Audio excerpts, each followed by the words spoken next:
Παιδιά, επιστρέψαμε σε άλλη μια εκπομπή στον κήπο. Πάμε να φτιάξουμε κάτι πολύ εύκολο. Ice Tea. Δέστε πως το φτιάχνω εγώ. Απλά παίρνουμε σακουλάκια με γεύσεις, βατόμουρο, τριαντάφυλλο, ό,τι έχουμε. Και αυτά που δεν έχουν σχοινάκι ακόμα καλύτερα. Τώρα θα βάλουμε για 1 λίτρο. Να, τώρα έχουμε αυτό το θέμα με αυτά τα χαρτάκια. Θα βάλουμε 6-7 τώρα για 1-2 λίτρα.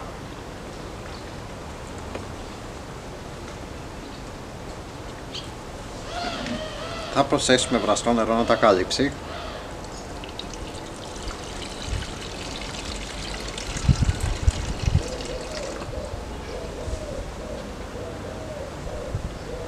Και τώρα μπορούμε να βάλουμε 2 κουταλιές ζάχαρη ή μέλι ή και τίποτα.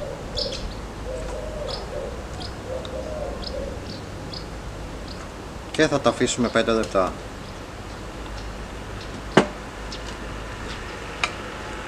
Βέβαια εδώ πέρα έχω κόψει και λεμόνι και πορτοκάλι μπορούμε να βάλουμε. Θα βάλουμε.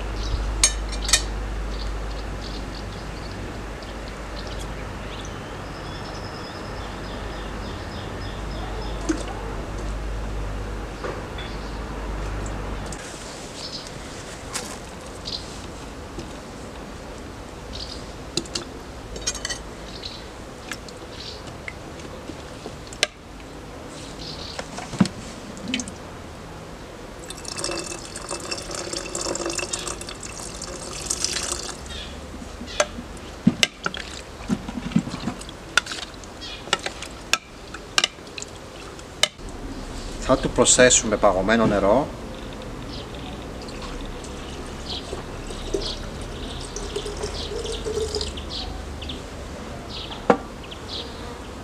και τα παγάκια για να είναι ice tea.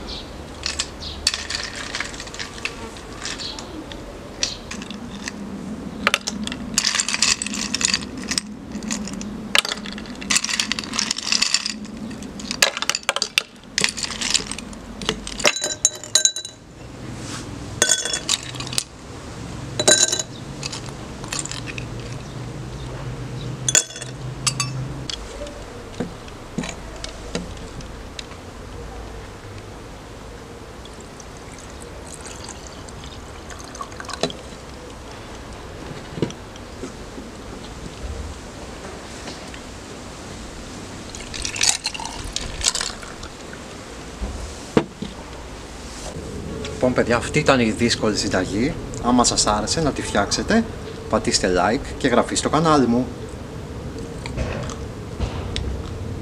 Επιτυχία!